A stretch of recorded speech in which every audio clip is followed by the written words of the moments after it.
So good morning Saturday. Meron tayo ditong Kawasaki Ninja 650 at syempre mag-a-upgrade siya ng ating mga muffler. So guys, abangan niyo yung magiging finish output nito. Ang customer natin ay from Tagapo, Santa Rosa lang. So kapitbahay lang natin guys. So napaka-pogi naman ito at bagong Kawasaki Ninja 650. Alright, so abangan niyo guys yung finish output nito. Pakagandahin natin yung tunog ng muffler niya at syempre yung itsura ng kanyang motor syempre. So guys, abangan nyo. Alright.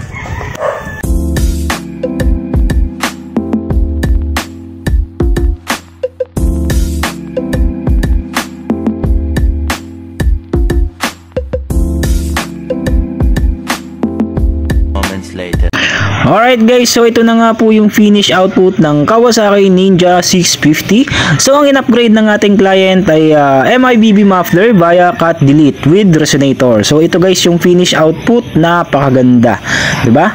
Oh, ayan. So ganyan namin siya guys pinabricate at tingnan nyo naman guys yung resulta.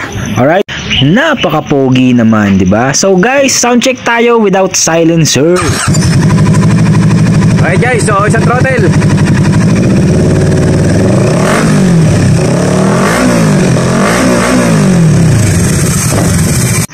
Alright mga paps, so yung ating client from Santa Rosa, Laguna. So hingi tayo ng konting feedback dun sa ikinabit natin. Sir, magandang tanghali po.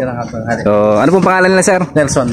Oh, si Sir Nelson. So si Sir Nelson, si man nga pala yan. So sir, ano po bang masasabi niyo dun sa ikinabit po nating muffler din po sa elbow din po ng inyong motor?